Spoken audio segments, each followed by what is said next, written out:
സദൃശ്യവാക്യങ്ങൾ അധ്യായം 17. കലഹത്തോടുകൂടി ഒരു വീട് നിറയെ യാഗഭോജനത്തിലും സ്വസ്ഥതയോടുകൂടി ഒരു കഷണം ഉണങ്ങിയ അപ്പം ഏറ്റവും നല്ലത്. നാണം കെട്ട മകന്റെ മേൽ ബുദ്ധിമാനായ ദാസൻ കർത്തൃത്വം നടത്തും.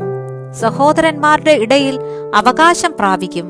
വെള്ളിക്ക് പുടം, പൊന്നിന് മൂശ, ഹൃദയങ്ങളെ ശോധന ചെയ്യുന്നവനോ യഹോവ.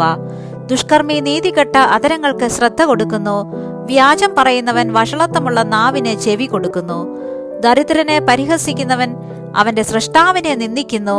ആപത്തിൽ സന്തോഷിക്കുന്നവന് ശിക്ഷ വരാതെ ഇരിക്കയില്ല. മക്കളുടെ മക്കൾ വൃദ്ധന്മാർക്ക് കിരീടമാകുന്നു. മക്കളുടെ മഹത്വം അവരുടെ അപ്പന്മാർ തന്നെ. സുഭാഷിതം പറയുന്ന അധരം ഭോഷന് യോഗ്യമല്ല.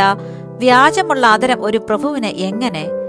സമ്മാനം വാങ്ങുന്നവനെ അത് രത്നമായി തോന്നും. അത് ചെല്ലുന്നിടത്തൊക്കെയും കാര്യം സാധിക്കും.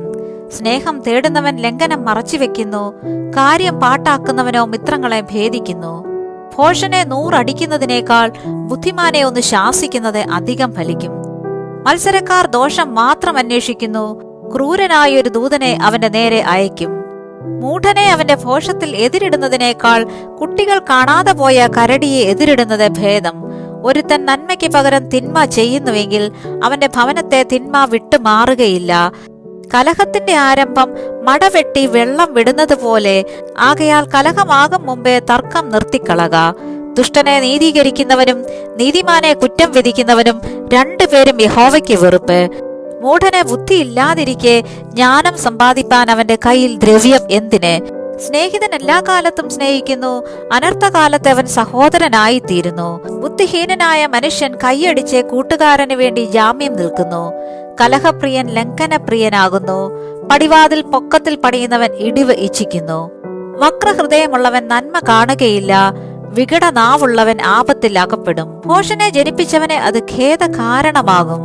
മൂഢന്റെ അപ്പന് സന്തോഷമുണ്ടാകയില്ല. സന്തുഷ്ട ഹൃദയം നല്ലൊരു ഔഷധമാകുന്നു. തകർന്ന മനസ്സോ അസ്ഥികളെ ഉണക്കുന്നു. ദുഷ്ടൻ ന്യായത്തിന്റെ വഴികളെ മറിക്കേണ്ടതിന് ഒളിച്ചുകൊണ്ടുവരുന്ന സമ്മാനം വാങ്ങുന്നു. ജ്ഞാനം ബുദ്ധിമാന്റെ മുമ്പിലിരിക്കുന്നു.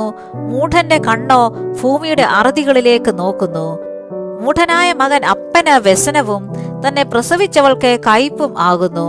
നീതിമാനെ പിഴ കൽപ്പിക്കുന്നതും ശ്രേഷ്ഠന്മാരെ നേർനിമിത്തം അടിക്കുന്നതും നന്നല്ല. വാക്ക് അടക്കി വെക്കുന്നവൻ പരിജ്ഞാനമുള്ളവൻ. ശാന്തമാനസൻ ബുദ്ധിമാൻ തന്നെ. മിണ്ടാതിരുന്നാൽ ഭോഷനെ പോലും ജ്ഞാനിയായും അധരം അടച്ചുകൊണ്ടാൽ വിവേകിയായും എണ്ണും.